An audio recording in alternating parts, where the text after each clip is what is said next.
الحمد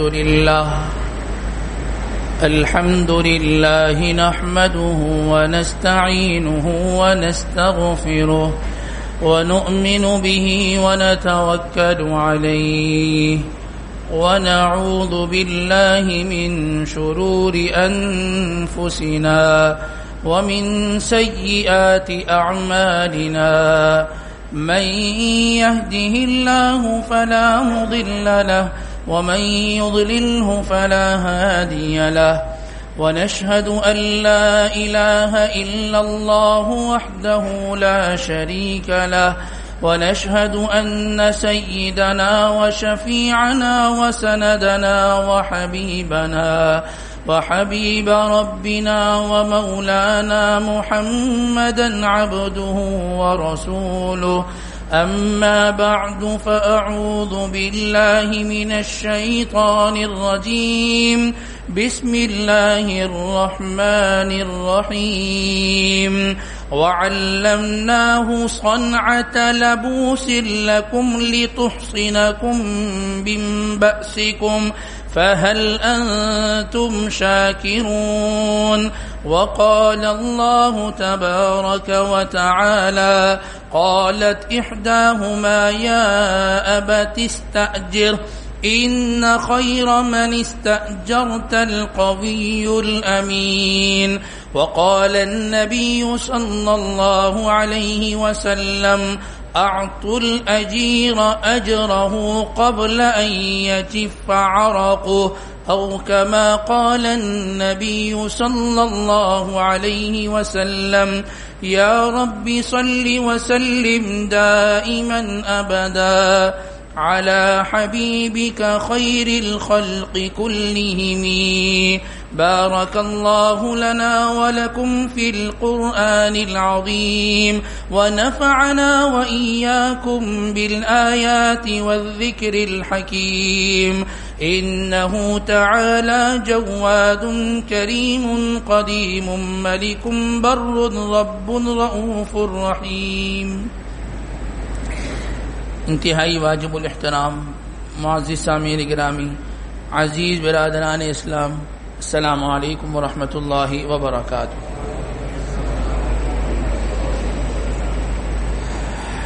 عزیز دوستوں، ہم سب کو پالنے والی ذات وہ اللہ رب العزت کی ذات ہے۔ اللہ تبارک و تعالی رب العالمین ہے۔ اس عالم میں جتنی مخلوقات ہیں، ان مخلوقات کی پرورش اور ان مخلوقات کی غذا اور ان مخلوقات کی تربیت کرنے والی ذات وہ خود اللہ تبارک و تعالیٰ کی ذات ہے۔ اس لیے آپ کو رب العالمین کہتے ہیں۔ جناب نبی کریم سرکار دو عالم صلی اللہ علیہ وسلم آپ رحمت للعالمین ہیں۔ آپ پوری امت کے لیے آپ رحمت بنا کر بھیجے گئے ہیں۔ آپ امت کے لوگوں پر انتہا سے زیادہ آپ شفیق ہیں اور آپ مشفق ہیں۔ جناب نبی کریم سرکار دو عالم صلی اللہ علیہ وسلم نے اپنی حیات طیبہ میں مختلف قسم اور صنف کے لوگوں کے حقوق بیان کیے۔ آپ نے والدین کے حقوق بیان کیے، والدین کے لیے اولاد کے حقوق بیان کیے، آپ نے بچوں کے حقوق بیان کیے، آپ نے بیوی کے حقوق کو بیان کیا، آپ نے شوہر کے حقوق کو بیان کیا۔ اسی طریقے سے آپ صلی اللہ علیہ وسلم نے مزدوروں کے حقوق کو بھی بیان کیا، مزدوروں کے حقوق کو بھی بیان کیا۔ آج یکم مئی ہے، عالمی دنیا میں مزدوروں کا عالمی دن منایا جاتا ہے، تو انشاءاللہ آج کی اس مختصر سی نشست میں آپ کے سامنے مزدوروں کے حقوق اور ان کی ذمہ داریاں یہ آپ کے سامنے آج ذکر کریں گے۔ سب سے پہلی چیز کہ مزدور کسے کہتے ہیں، مزدور کسے کہتے ہیں؟ جہاں ہم مزدور کا لفظ سنتے ہیں نا، لیبر کا لفظ سنتے ہیں، تو ہمارے ذہن میں فوراً بیلچا، پھاوڑا، ہتھوڑا یہ چیز آ جاتی ہے کہ جو آدمی ان سے کام لیتا ہے، یہ کام کرتا ہے، وہ آدمی مزدور ہے۔ ہم کون ہیں؟ ہم سیٹ ہیں، ہم کون ہیں جی؟ ہم سیٹ ہیں. مزدور تو وہ لوگ ہیں جو یہ کام کرتے ہیں. حقیقی معنوں میں مزدور کون ہے؟ مزدور کی تعریف کیا ہے؟ شاہ ولی اللہ محدث دہلوی رحمۃ اللہ علیہ فرماتے ہیں کہ مزدور کسے کہتے ہیں یا مزدوری کسے کہا جاتا ہے؟ فرمایا کہ یہ صلاحیتوں کے تبادلے کو مزدور یا وہ آدمی جو صلاحیتوں کا تبادلہ کرتا ہے اس کو مزدور کہتے ہیں، اور ان صلاحیتوں کے تبادلے کو مزدوری کہا جاتا ہے. مثال کے طور پہ اللہ نے مجھے ایک صلاحیت دی ہے، میں ٹائپنگ بہت اچھی کر لیتا ہوں، یہ میری صلاحیت ہے. اب وہ آدمی جو اس صلاحیت کو جاننے والا ہے، جو آدمی اس سے کام لے گا، وہ آدمی جو یہ کام کرنے والا ہے، یہ اس کے لیے مزدور ہو گیا. ایک آدمی ایسا ہے کہ جو آدمی لکھنا بہت اچھا جانتا ہے، جو آدمی اس سے رائٹنگ کا کام لے گا، یہ اس کے لیے مزدور ہو گیا. ایک آدمی ہے جو انجینئر ہے، وہ نقشے بہت اچھے بناتا ہے، وہ عمارت بہت اچھی بناتا ہے، تو یہ آدمی جو یہ عمارت بنانے والا ہے یہ مزدور ہے. تو صلاحیتوں کا جو تبادلہ ہوتا ہے، جو آدمی اپنی صلاحیت دوسرے کو اس کی خدمت میں رکھتا ہے، اس کی خدمت کرتا ہے اپنی صلاحیتوں کے ذریعے سے، اور اس کا معاوضہ لیتا ہے، تو یہ آدمی مزدور کہلاتا ہے. یہ آدمی کیا کہلاتا ہے؟ مزدور کہلاتا ہے. یہ ایک ایسی تعریف ہے جو عمومی تعریف ہے اور جو عام تعریف ہے. یہ ہو گئی پہلی بات کہ مزدور کسے کہتے ہیں. نمبر 2، جو مزدور ہے یا مزدوری کرنا ہے یا خدمت کرنا ہے، یہ یوں کہہ لیں کہ محنت کر کے جو کمانا ہے، یہ کوئی عام چیز یا حقیر چیز نہیں ہے. ادھر یہ سمجھیں، جتنے بزرگ یہاں تشریف فرما ہیں اپنے زمانے میں محنت کر کے کمایا ہے انہوں نے. اور محنت کر کے جو آدمی کماتا ہے نا، اس کو پیسے کی قدر بھی معلوم ہوتی ہے، اور اس مال کو استعمال کرنے کی ایک لذت بھی ان کو محسوس ہوتی ہے کہ میری محنت کی کمائی ہے، میرے خون پسینے کی کمائی ہے. جس دور میں اور آپ زندگی گزار رہے ہیں نا، یہ جو اس زمانے کا جو نوجوان ہے، یہ محنت کرنا اس کو اچھا نہیں لگتا. یہ محنت کرے، یہ مشقت اٹھائے، یہ حلال رزق اور روزی کمانے کے لیے صبح کو نکلے اور شام کو آئے اور اس کے لیے محنت اور مشقت کو برداشت کرے. تو آج کا نوجوان اس چیز کو پسند نہیں کرتا. وہ کیا کہتا ہے؟ وہ کہتا ہے کہ جی پراپرٹی ہونی چاہیے ابا جان کی، اس کا کرایہ آتا رہا، میں بیٹھ کے کھاتا رہوں. یہ کہتا ہے یہ چیز اچھی ہے، یہ چیز اچھی ہے. ایک نئی چیز آئی کیونکہ جدید دور ہے نا، کہتے ہیں کہ جی میں کیا کروں، میں ولاگنگ کروں، میں ولاگ بناؤں. موبائل لے لیا ہاتھ میں، اچھا بہترین کیمرہ ہو، میں اپنے روزمرہ کے معاملات دکھاتا رہوں، اس کے ذریعے سے اچھے لائکس مجھے ملتے رہے، میرا آمدنی کا ذریعہ شروع ہو جائے. میں یہ دکھاؤں کہ میں صبح کس حال میں کرتا ہوں، میں یہ دکھاؤں کہ میری شام کس طریقے سے ہوتی ہے، ہم گھر والے کب سو کر اٹھتے ہیں، ہم گھر والے کب سوتے ہیں، ہمارا چھٹی کا دن کیسے گزرتا ہے، ہم نے فلاں دن کیا کیا، میرے فیملی ممبرز کتنے ہیں، میری اہلیہ کون ہے، میرے بچے کتنے ہیں. یہ جو فیملی ولاگنگ ہے آج یہ ایک ٹرینڈ بن چکا ہے. کہتے ہیں اس کے ذریعے سے کیا ہوتا ہے، میں کمائی کرتا ہوں. یہ کمائی کے ذریعے اور اس راستے سے کمانا، وہ لوگ جو آج یہاں ایک اچھے خاندان سے تعلق رکھنے والے ہیں، ذرا خود بتائیے کوئی آدمی اپنی فیملی کو دکھائے، ان کا سونا اور اٹھنا، ان کا کھانا اور ان کا پینا، ان کا تیار ہونا اور ان کا گھومنا اور پھرنا دکھائے اور اس کے ذریعے سے کمائے، تو یہ کمائی کیسی کمائی ہوتی ہے؟ اس کمائی میں نہ تو برکت ہوگی، اس کمائی کے حصول کے بعد نہ تو انسان کی ضروریات پوری ہوں گی، اور نہ ہی اس کمائی کے بعد آدمی کا اپنا دل مطمئن ہوگا. تو یہ کمانا ہے نا، یہ جو محنت کر کے کمانا ہے، یہ اعزاز کی بات ہے اور یہ خوشی کی بات ہے. آپ صلی اللہ علیہ وسلم نے ارشاد فرمایا کہ جتنے انبیاء آئے ہیں ہر نبی نے محنت کی اور مزدوری کی ہے. حضرت موسیٰ علیہ السلام نے حضرت شعیب علیہ السلام کی 10 سال بکریاں چرائی ہیں. حضرت داؤد علیہ السلام اللہ تبارک و تعالی ان کے بارے میں قرآن پاک کے اندر فرماتے ہیں وَعَلَّمْنَاهُ صَنْعَةَ لَبُوسٍ لَكُمْ لِتُحْصِنَكُمْ مِنْ بَأْسِكُمْ۔ یہ حضرت داؤد علیہ السلام یہ کیا بنایا کرتے تھے؟ زرہیں بنایا کرتے تھے، اور ان زرہوں کو فروخت کیا کرتے تھے، اور اس کے ذریعے سے جو کمائی آتی تھی اس سے اپنا گزر بسر کیا کرتے تھے۔ آپ علیہ السلام نے ارشاد فرمایا جتنے انبیاء اللہ نے بھیجے کم و بیش 1,24,000 پیغمبر اسلام تشریف لائے، فرمایا ہر نبی نے بکری چلائی ہے، ہر نبی سے اللہ نے بکری چلانے کا کام لیا ہے۔ تو جب آپ علیہ السلام نے یہ بات ارشاد فرمائی نا، تو جو صحابہ موجود تھے ان میں سے ایک صحابی نے فرمایا وَأَنْتَ یا رسول اللہ، اے اللہ کے نبی کیا آپ نے بھی بکریاں چرائی ہیں؟ فرمایا کہ ہاں میں نے بھی فلاں فلاں قبیلے کے لوگوں کی بکریاں اتنے اتنے درہم اور دنانیر کے عوض میں نے بکریاں چلائی ہیں۔ تو یہ جو محنت کرنا ہے، یہ جو مزدوری کرنا ہے، یہ کوئی حقیر کام نہیں ہے، یہ کوئی حقیر پیشہ نہیں ہے، یہ تو انبیاء کا پیشہ ہے، یہ تو انبیاء کا پیشہ ہے۔ حضرت سیدنا ابو بکر صدیق رضی اللہ تعالیٰ عنہ، آپ کپڑے کو بنا بھی کرتے تھے اور کپڑے کی پھیری لگاتے تھے۔ پھیری لگانا سمجھتے ہیں نا، کپڑے کو اٹھایا اور اس کو بازار میں لے کے پھرتے تھے اور اس کپڑے کو فروخت کرتے تھے۔ جب جناب نبی کریم سرکار دو عالم صلی اللہ علیہ وسلم کا وصال ہوا، تو آپ کے وصال کے بعد جب یہ خلیفہ بنے، صبح ہوئی، معمول کے مطابق اپنا کپڑے کا ڈھیر اٹھایا اور بازار کی طرف روانہ ہوئے۔ تو یہ محنت کرنا، مزدوری کرنا، یہ کوئی برا کام نہیں ہے۔ انبیاء نے کی، خلیفہ اول خلیفہ بن گئے اور اٹھے اور صبح نکل گئے کہ جی مزدوری کرنی ہے میں نے۔ حضرت عمر فاروق رضی اللہ تعالیٰ نے فرمایا کہ کہاں، میں اپنے کام پہ جا رہا ہوں، جو میرا کام ہے اس کام کو کرنے کے لیے جا رہا ہوں۔ تو فرمایا کہ اگر آپ چلے جائیں گے تو مسلمانوں کے معاملات کون دیکھے گا؟ مسلمانوں کے معاملات کون دیکھے گا؟ وفود آئیں گے، ان سے کون ملے گا؟ فرمایا کہ میرا گھر بھی تو ساتھ ہے بھائی، اس کو کیسے میں چلاؤں؟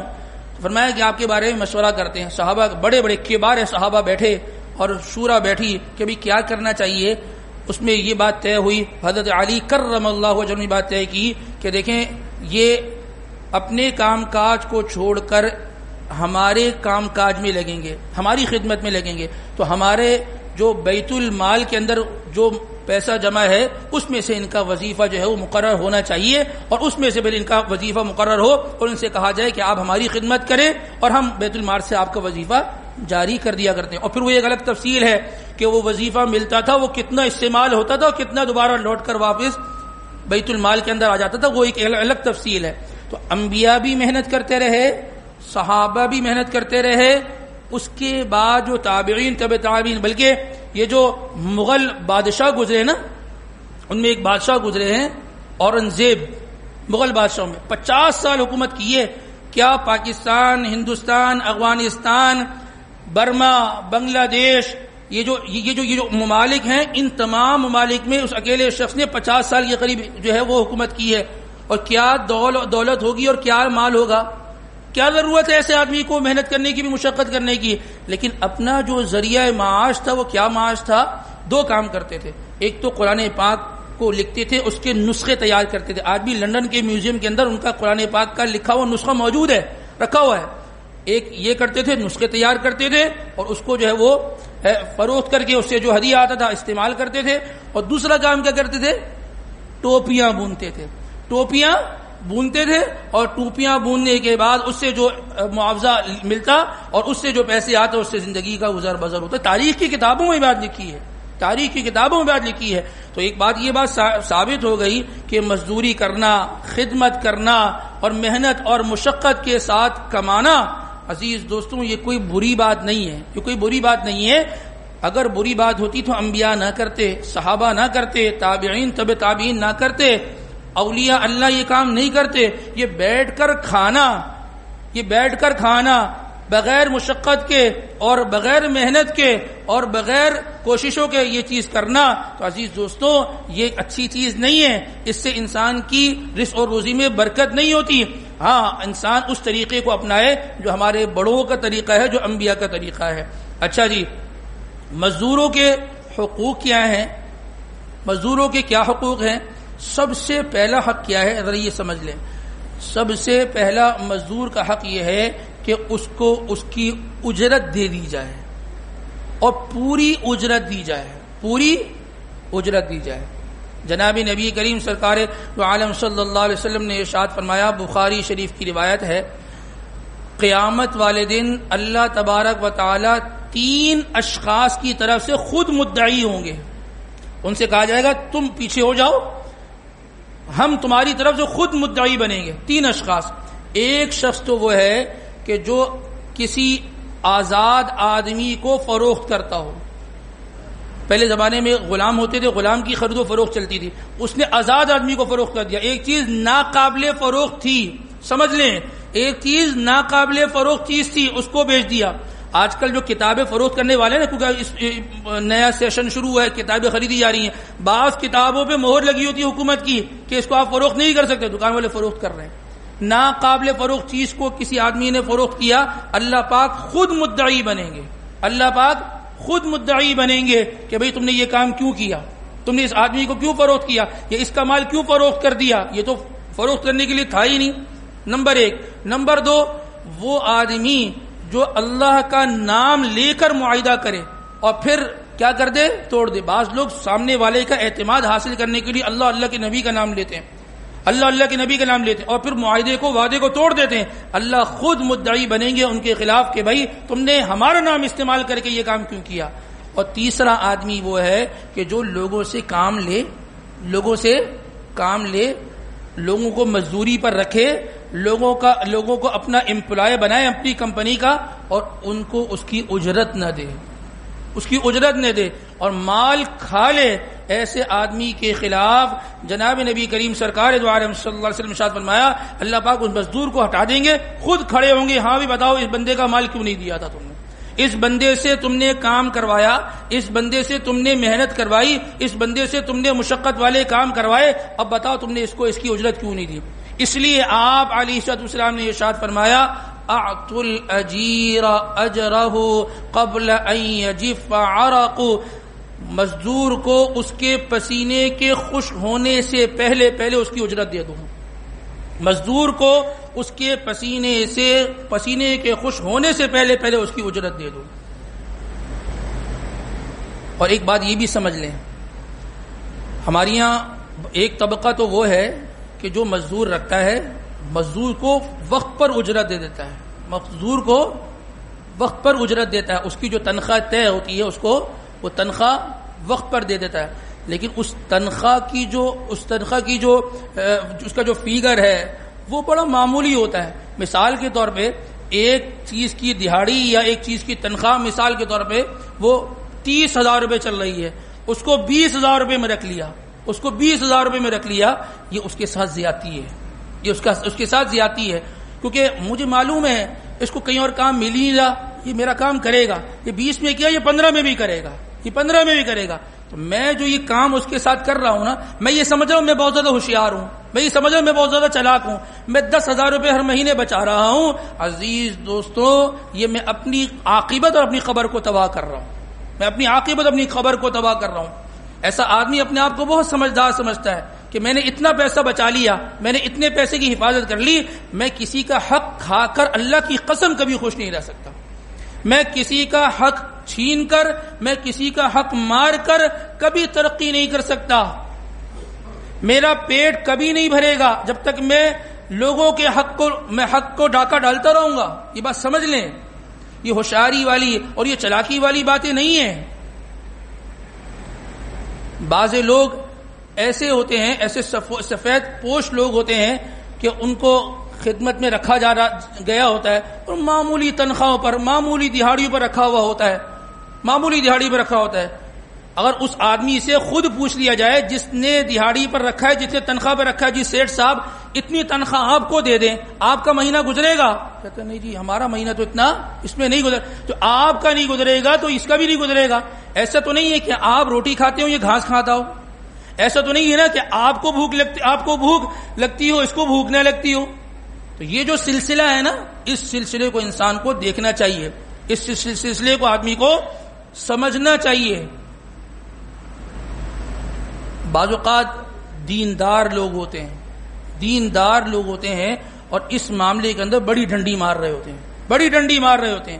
صف اول کے نمازی ہوتے ہیں، تہجد گزار ہوتے ہیں، داڑھی ٹوپی والے ہوتے ہیں، لیکن اپنے ماتحت لوگوں کے حقوق پر ڈاکہ ڈالتے ہیں اور اس طریقے کے معاملات کرتے ہیں. وہ یہ سمجھ رہے ہیں کہ ان کو کوئی نہیں دیکھ رہا، ان کو وہ ذات دیکھ رہی جس سے کوئی چیز چھپی ہوئی نہیں ہے، جس سے کوئی چیز نہیں چھپی ہوئی. بعض مسجد مدارس کے اندر اس طریقے کے معاملات ہوتے ہیں. بعض ائمہ کے ساتھ ہی صورتحال رہتی ہے، بعض مؤذنین کے ساتھ ہی صورتحال رہتی ہے، بعض قرآن پڑھانے والوں کے ساتھ صورتحال رہتی ہے کہ اس مہنگائی کے زمانے میں بھی معمولی تنخواہ پہ کام کر رہے ہوتے ہیں. چل رہا ہے یہ نظام چل رہا ہے، ایک زمانے سے شروع ہوا ہے.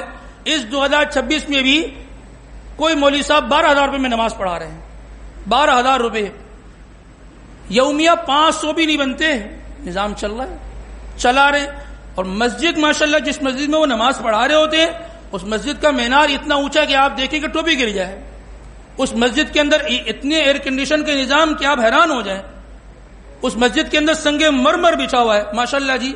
اور مؤذن صاحب کی اور امام صاحب کی تنخواہ اور وہاں پہ پڑھانے والے قاری صاحب کی تنخواہ وہ ایک چپڑاسی سے کم تنخواہ ہوتی ہے. ایسا نظام ہے اور بیچارے چلا رہے ہوتے ہیں. ہم نے خود دیکھا ایسے آج مزدوروں کا عالمی دین ہے نا. آج صبح کی بات ہے، ہم نے خود دیکھا ایک مسجد کے امام صاحب وہ بائکیاں چلا رہے ہیں صبح. معاملات چل رہے ہیں. اگر یہی آدمی کسی سے کہہ دے تو کہتے ہیں یار آپ مانگتے ہو، کیا کرے گا آدمی؟ ڈاکہ ڈالے گا. کس کو فکر کرنی ہے؟ تو عزیز دوستو، مسجد بنانا بہت اچھا کام ہے، مسجد کے اوپر پیسہ لگانا بہت اچھی بات ہے، لیکن اس مسجد کے ساتھ جڑے ہوئے لوگ جو دیندار طبقہ ہے، جو سفید پوش لوگ ہوتے ہیں، جو اپنی زبان نہیں کھولتے ہیں نا، تو ان کے ساتھ معاملات کو سیدھے اور صاف رکھنا یہ بھی ذمہ داری ہے. ان کو اس قابل نہ چھوڑیں کہ وہ لوگوں سے مانگیں، الا یہ کہ کوئی عادت سے مجبور ہو. اس طریقے کی صورتحال نہیں ہونی چاہیے. میرا ڈرائیور وہ میرے پڑوسی سے زکات لے، مجھے عجیب سا لگتا ہے کہ تم کیوں بھائی زکات لے رہے ہو اس سے؟ تم تو میرے ڈرائیور ہو، میری عزت پہ حرف آتا ہے. تو بھائی آپ خود اتنی تنخواہ کر دو کہ وہ لوگوں سے نہ لے، وہ بیچارہ اس مجبوری کی حالت میں نہ آئے. تو یہ جو دیندار طبقوں میں یہ صورتحال چل رہی ہوتی ہے نا، یہ جو مدارس مساجد کے لیے صورتحال چل رہی ہوتی ہے، اس کو دیکھنے کی ضرورت ہوتی ہے. ہاں بعض مساجد ایسی ہیں الحمدللہ کہ جس میں جتنا مسجد پہ خرچ ہوتا ہے اتنا مسجد کے امپلائی اور ان کے لوگوں پہ خرچ ہوتا ہے. ایسے مدارس میں بھی ہیں الحمدللہ. اللہ کا شکر ہے ہماری مسجد بھی ان بہترین مساجد میں ہے. اس میں مسجد کی انتظامیہ کو کہنے کی ضرورت نہیں پڑتی الحمدللہ. اللہ کا یہ بڑا فضل ہے، اللہ کا بڑا احسان ہے. اللہ اوروں کو بھی اس چیز کی توفیق عطا فرمائے کہ اپنے جو امپلائی ہیں ان کی خدمت کرنے کی کوشش کریں. ان پر کوئی احسان نہیں کیا جا رہا ہوتا، ان کے معاملات کی فکر کرنے کی یہ ضرورت اور یہ ذمہ داری یہ انتظامیہ میں ہوتی ہے. الحمدللہ اللہ کا شکر ادا کرتے ہیں، ہم اس پر اللہ کا شکر ادا کرتے ہیں. تو لہذا سب سے بنیادی چیز یہ ہے کہ اپنے ماتحتوں کے حقوق نہ ماریں، مزدوروں کے حقوق نہ ماریں. ہم کبھی کسی کا حق مار کے نہیں جی سکتے. اور یہ بھی سمجھ لے وہ آدمی جو مزدور ہے نا، جو کسی کے ماتحت کام کر رہا ہے، بھئی آپ بھی خیانت نہ کرو. تالی دونوں ہاتھوں سے بچتی ہے. اگر میں کسی کا مزدور ہوں، میں کسی کا امپلائی ہوں، مجھے جس کام کے لیے رکھا گیا ہے میں اس کام کو کروں، دل لگی کے ساتھ کروں. میں یہ کہوں کہ میرا مالک تو یہاں ہے ہی نہیں، وہ تو ملک سے باہر ہوتا ہے، میرا مالک تو مجھے نہیں دیکھ رہا. اس مالک کا مالک تو دیکھ رہا ہے نا، اس مالک کا مالک تو دیکھ رہا ہے کہ میں کتنی خیانت کر رہا ہوں، میں کتنی ڈنڈی مار رہا ہوں، میں کتنی 2 نمبری کر رہا ہوں، میں کتنی خیانت کر رہا ہوں. اگر اس معاملے میں خیانت کرتا رہوں گا اس مزدوری میں، تو میری یہ مزدوری، میرا یہ جو روزی کا سلسلہ چل رہا ہے نا، یہ بہت جلد ختم ہو جائے گا. بہت جلد میں بے روزگار ہو جاؤں گا. وہ لوگ جو بے روزگار ہوتے رہتے ہیں یا لمبی روزی کے بعد ایک دم بے روزگاری آ جاتی ہے، وہ یہ کہتے ہیں کہ ہمارا سیٹ ایسا تھا، میں جس کے پاس کام کر رہا تھا وہ ایسا تھا. ذرا یہ سمجھ لے کہ میں بھی تو کہیں خراب نہیں تھا، کہیں میری طرف سے تو کوئی کمی نہیں پائی گئی، کہیں میری طرف سے تو کوئی خیانت نہیں پائی گئی، کہ اللہ تبارک و تعالیٰ کا فیصلہ وہ حرکت میں آیا اور میرے سارے کے سارے معاملات دھرے کے دھرے رہ گئے، اچھا خاصا روزگار اللہ پاک نے مجھ سے چھین لیا، تو لہذا نمبر 1 یہ جو مزدوری کرنا، یہ خدمت کرنا، یہ مزدوری کا پیشہ اختیار کرنا، یہ حقیر کام نہیں، یہ محنت، یہ مشقت، یہ انبیاء علیہ السلام نے اٹھائی۔ نمبر 2 میں اپنے ماتحت مزدوروں کا خیال رکھوں، اور نمبر 3 میں جب اگر کسی کا ماتحت ہوں، میں کسی کی خدمت کر رہا ہوں، میں کسی کا کام کر رہا ہوں، تو میں اس کے ساتھ دیانت داری، امانت داری کے ساتھ کام کرتا رہوں گا، تو انشاءاللہ رزق اور روزی میرے لیے وہ حلال بھی ہوگی، اس میں برکت بھی ہوگی، اور یہ سلسلہ اللہ تبارک و تعالی چلاتے رہیں گے۔ اللہ تبارک و تعالی مجھے اور آپ کو کہنے سننے کے ساتھ ساتھ عمل کی توفیق نصیب فرمائے۔ وآخر دعوانا الحمدللہ رب العالمین۔